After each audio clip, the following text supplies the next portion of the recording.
Good morning, everyone, and welcome to the studies. Yesterday, we were discussing about uh, the ways to uh, secure the country from the traditional threat of war. And in this regard, we saw that how countries cooperate among themselves in order to ensure their security. And in this regard, we saw the Biological Weapons Convention was done in the year 1972, and then in 1992 there was a Chemical Weapons Convention, and these conventions banned the production and possession of these types of weapon.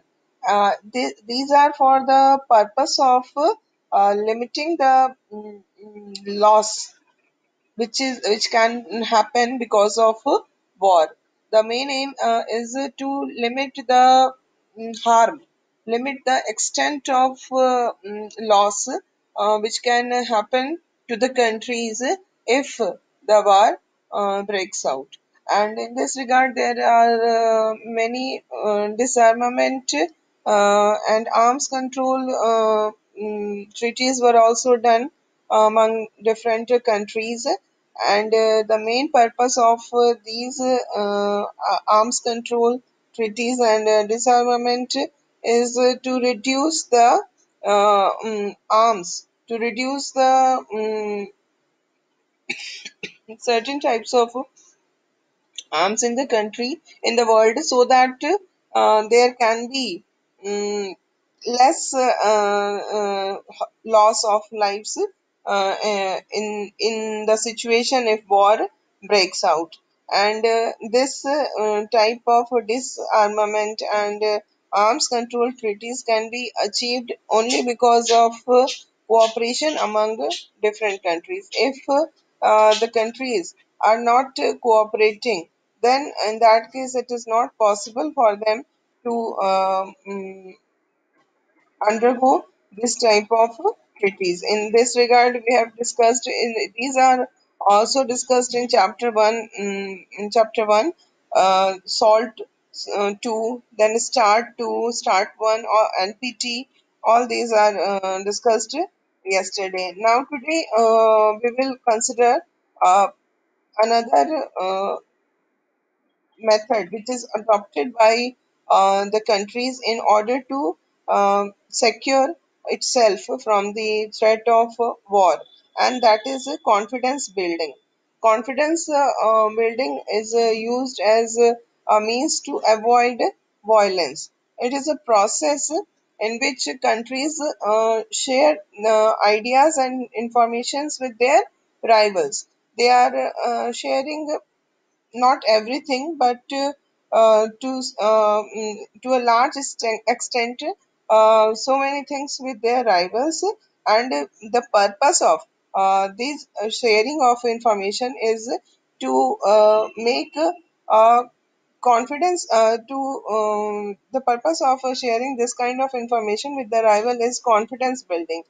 They tell each other about their military intentions, and not completely, everything is not shared, but to a certain extent they share their military plans also.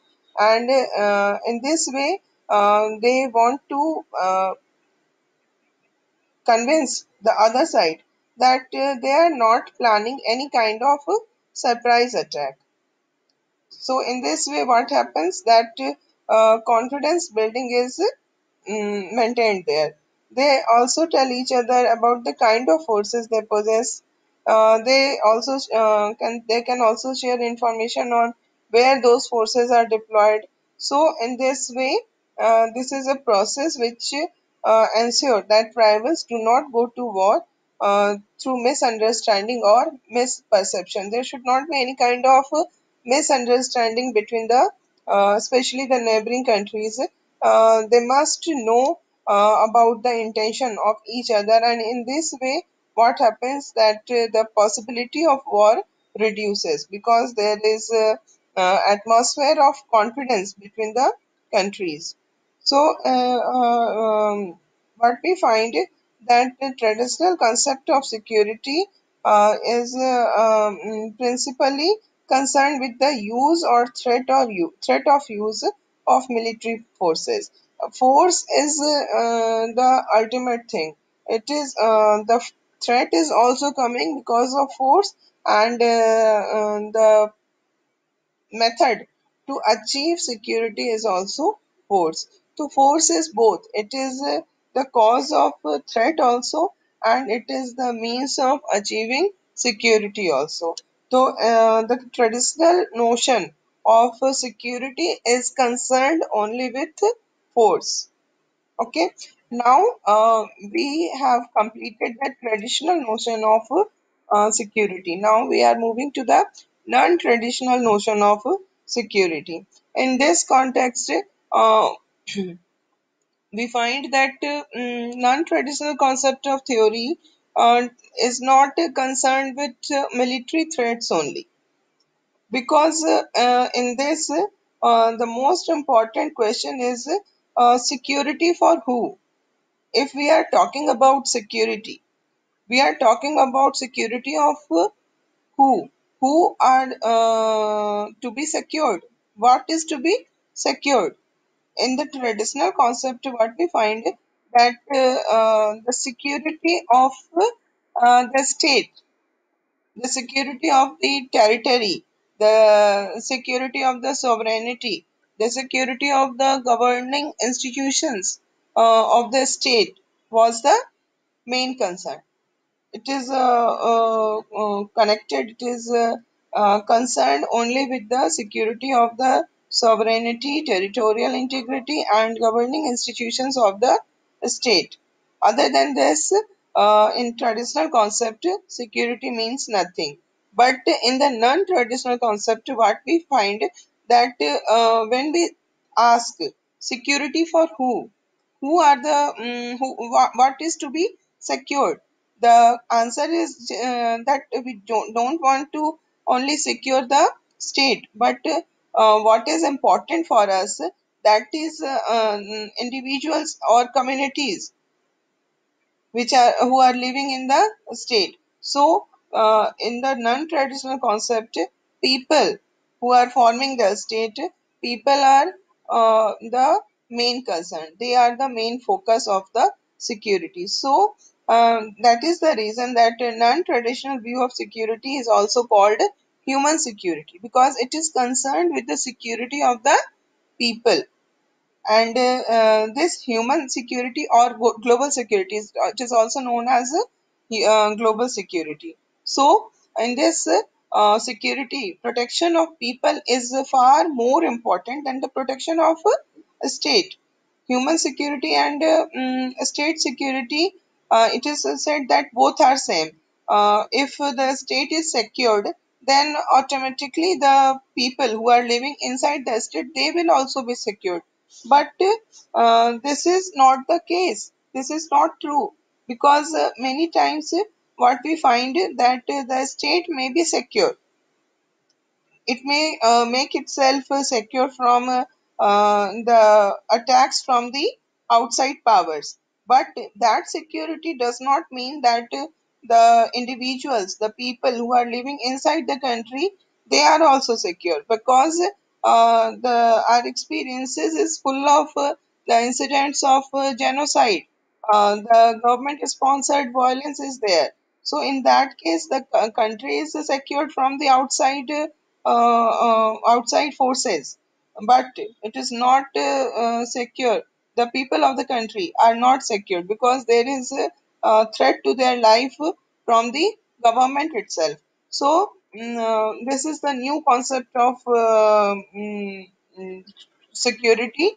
And what we experienced, that during the last 100 years, more people have been killed by their own government than by foreign armies. So what is this? This is the need to secure the people. The states are secured, but the people are not secure. So the non-traditional concept talks about this kind of security. So it is the primary goal of the non-traditional security that the protection of individuals should be done. And in this, there is again we find that two views are there. One is a narrow view, which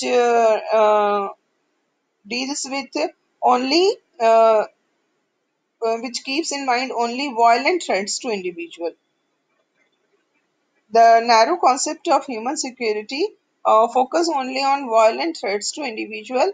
There should not be any kind of violence against any individual or group of people. As we can see, the union former Secretary General of UN, Kofi Annan, has said that the protection of communities and individuals from internal violence. That is the narrow concept of non-traditional security or human security.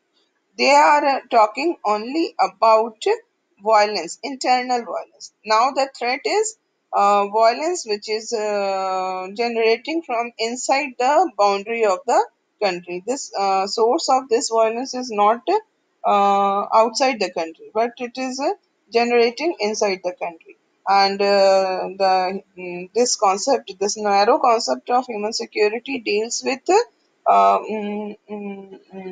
this internal violence only. And now we find that there are some who uh, are of the view that human security is not only to secure it from the internal violence, but it also includes that people should be secured against hunger, they should be secured against disease, natural disaster. So this is the broad concept of human security, under which we see that violence is not there, but the problems which an individual face, all types of problems are included. All types of threat to his survival are included in this broad concept of human security. Because in our data we find that people much more people are killed because of hunger, disease, and natural disaster than war, genocide, and terrorism. If we include both the three, war, genocide, and terrorism, because of these three, the number of people who have been killed is less than the number of people who have been killed because of hunger, disease, and natural disaster. So, what is a great threat? What is a bigger threat for the existence of a human being?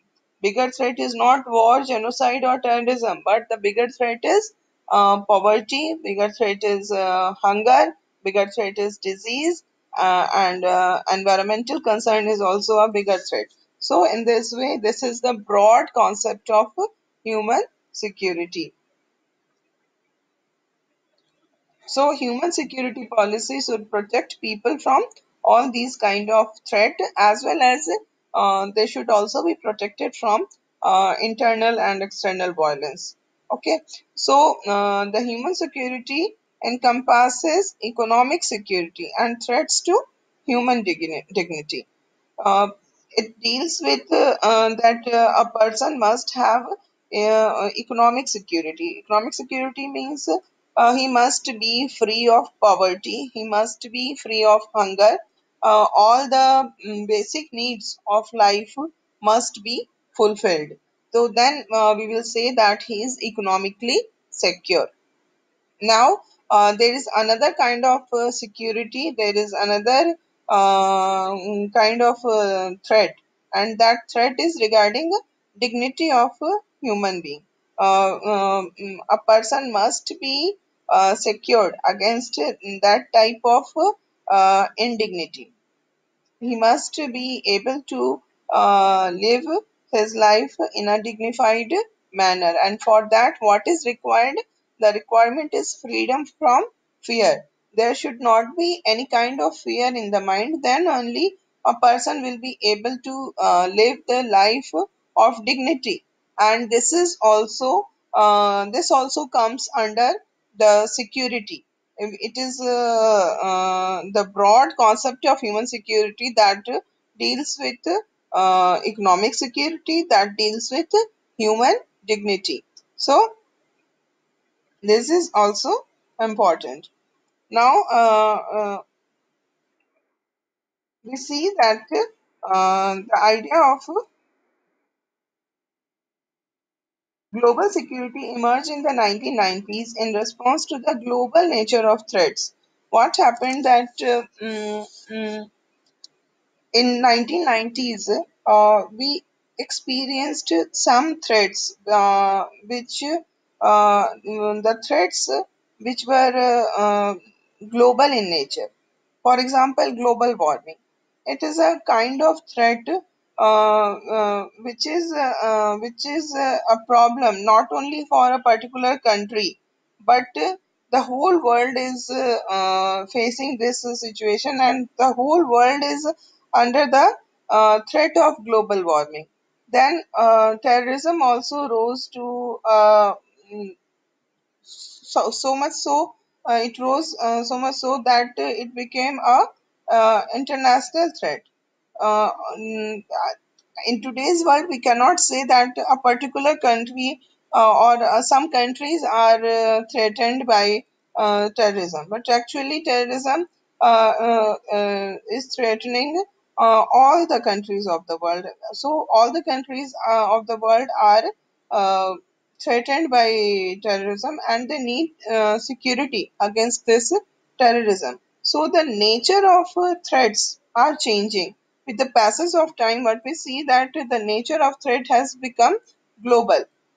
Then there are epidemics, health epidemics like AIDS. This type of disease are not bird flu, AIDS disease, bird flu, and at present this coronavirus disease. All these type of disease, they are not confined to a particular country, but they are global in nature. The whole world, if this type of disease originate at one place, and very soon what we find that the whole world comes in the grip of that disease. So if the threat is global in nature, then how we can secure ourselves against this threat. In order to secure ourselves against this type of global threat, we need um, international cooperation. The effort should be done not at the national level but at the international level, at the global level. Then only then only the lives of the human can be secured. So, in this way, this broader concept of human security deals with all these things. And in this context, one more thing we need to discuss that in some situations what happens that a particular country may have to disproportionately bear the brunt of a global problem. A global problem has arose, and because of no reason, there is no reason behind it, but still what we find that a particular country is facing that problem in a larger extent. For example, environmental degradation is a global problem, and it is expected, it is the thinking that due to global warming, what will happen that the sea level will rise because the glaciers will start melting because of global warming, and this melting of glacier will cause rise in the sea level. And because of this rise in the sea level, which will be approximately from 1.5 to 2 meters, this rise of sea level will flood 20% of Bangladesh, and it will inundate most of the Maldives and threaten nearly half the population of Thailand. So what we find that the problem is global. The nature of the problem is global. It is caused not because of a particular country, but all the countries are equally responsible for that. But who is bearing the brunt? not all the countries equally burning the brunt, but some countries are there which are badly affected. For example, Bangladesh, Maldives, Thailand. These are the countries which will be which will lose so many population, so many territory because of this global warming. So these problems are global in nature, and in order to solve this problem, in order to secure ourselves against these threats, what is required? The requirement is international cooperation, and it is not easy to get international cooperation, because what happens that countries agree that there is need of cooperation, but they do not come forward in the direction of cooperation. So these are the main problems of humanity. Now we will discuss some new sources of threat. The non traditional concept, both human security and global security, focus on changing nature of threats to security. Now, earlier we have only one threat, that was external attack, and now we have so many threats, and we will discuss about these threats. The first and the most important threat to the security of the human being is terrorism. Terrorism is political violence that targets civilians deliberately and indiscriminately. There is a political reason behind this terrorism. Does not grow out of a vacuum. There is some reason, and this reason is related to politics only. And the target of terrorism are not the are not someone who has done anything wrong in the views of a terrorist group, but they deliberately target the innocent civilians. This is the terrorism. That is why we call it terrorism, because the purpose of this is to create terror, is to create fear in the mind of people, and there is no discrimination on any basis. They deliberately kill the innocent people. International terrorism involves the citizen or territory of more than one country. It is not confined to a particular country. This problem nowadays, all the countries of the world are under the threat of terrorism. As we have discussed under the chapter US hegemony, what we find that that US, which was regarded as the place where terrorists cannot enter. But even at that place, what happened that there was terrorist attack in September 2001. So this is the problem of terrorism, that it is not confined to any one country, and any country cannot think in that way that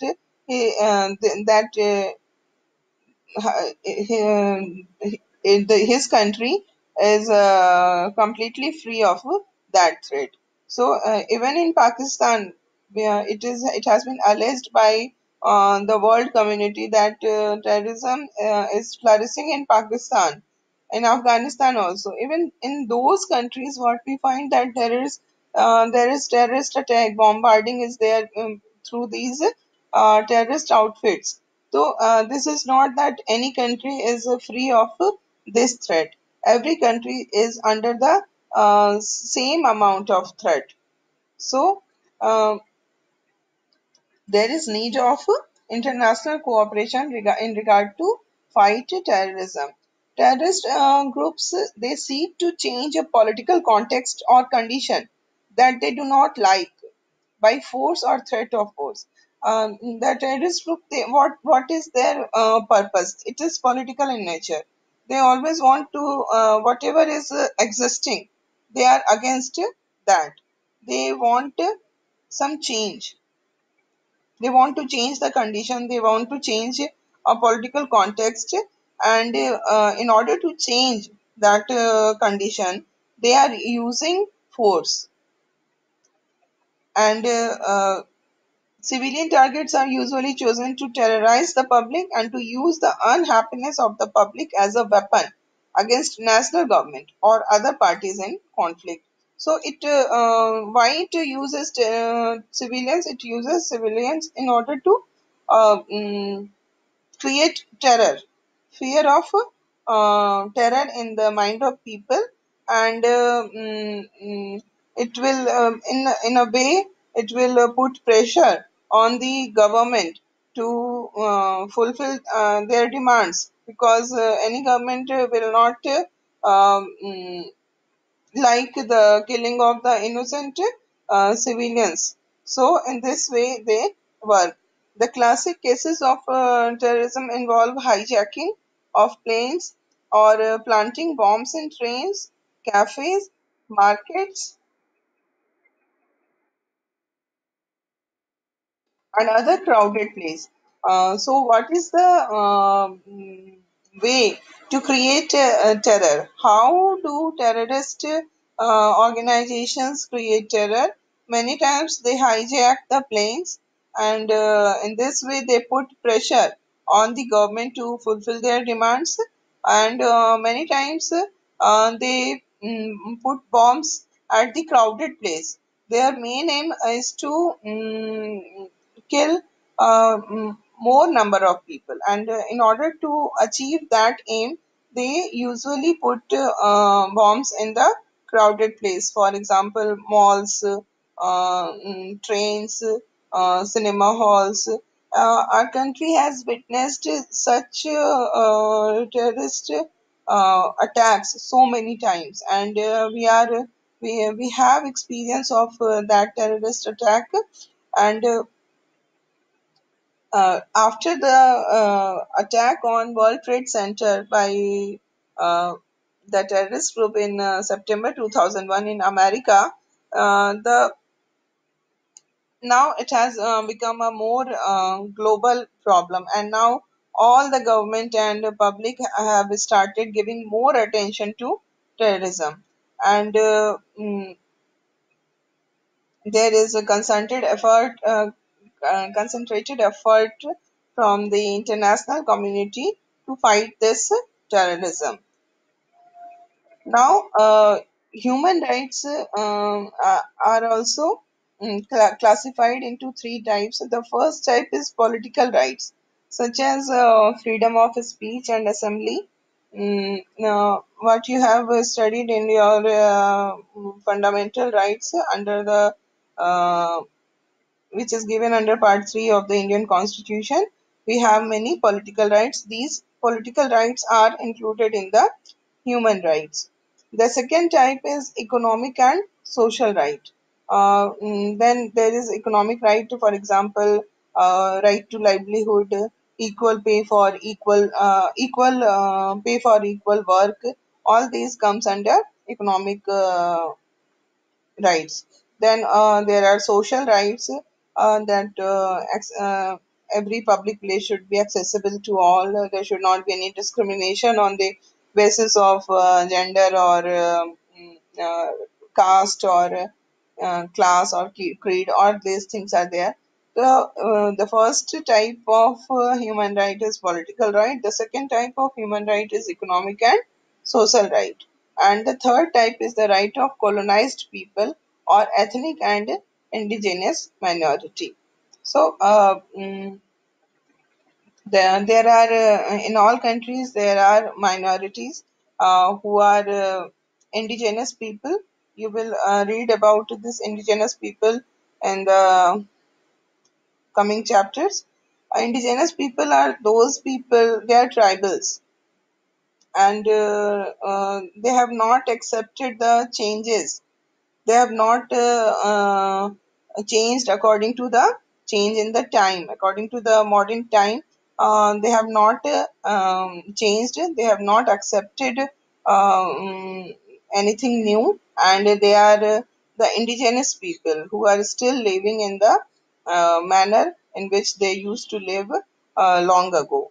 They are called indigenous, and in all the countries this these type of people are there, and they are in minority. In any country, they do not form the majority group, but they are minority. Then there are ethnic minority group is also there. Then colonized people are there, so their rights also comes under the third category of human right.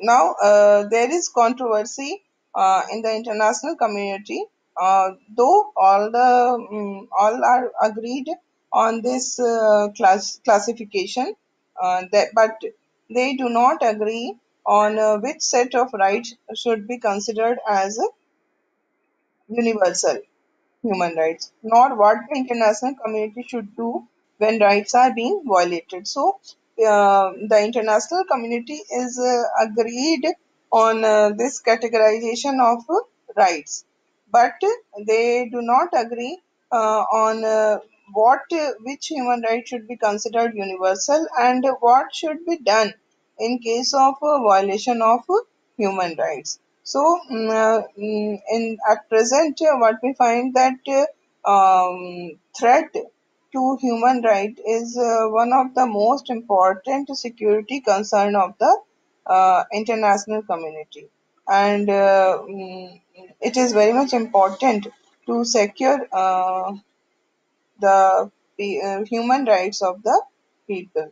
But there is a lot of disagreement regarding this. Since the 1990s, developments such as Iraqi invasion of Kuwait, the genocide in Rwanda, and the Indonesian military's killing of people in East Timor have led to a debate on whether or not the UN should intervene to stop human rights abuse. We have seen so many examples since 1990s when we witnessed that there was a clear violation of human rights of the people. We may take the example of when Iraq invaded Kuwait. In that case, what happened?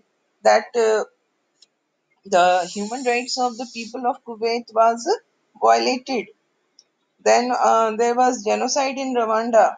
The state-sponsored violence was there against a particular group, and then in Indonesia, um, East Timor, the problem of East Timor arose where military has killed so many people. So all these things are happening in our world, and the human rights of people are getting violated. But here the problem is when to intervene. If the international community says that it is the duty of the international community to protect the human rights of the people of this world, and in case of violation, there must be intervention by international community through the UNO. So, but this is not clear. There is debate regarding this, that when UN should intervene in such kind of human rights abuses. There are many who argue that UN Charter empowers the international community to take up arms in defense of human rights. If there is violation of human rights in any particular country, then UN is has the power to mm, stop that violence by using force. But there are many who argues that the national interest of the powerful states will determine which instances of human right violation the UN will act upon. Because as we have studied UN also, and in that chapter we saw that there is the UN does not act on the principle of equality, but it acts on the principle of discrimination. There are powerful few, those five countries are most powerful under the UN. The UN is functioning in that way that only those five countries, the permanent members of Security Council, are important.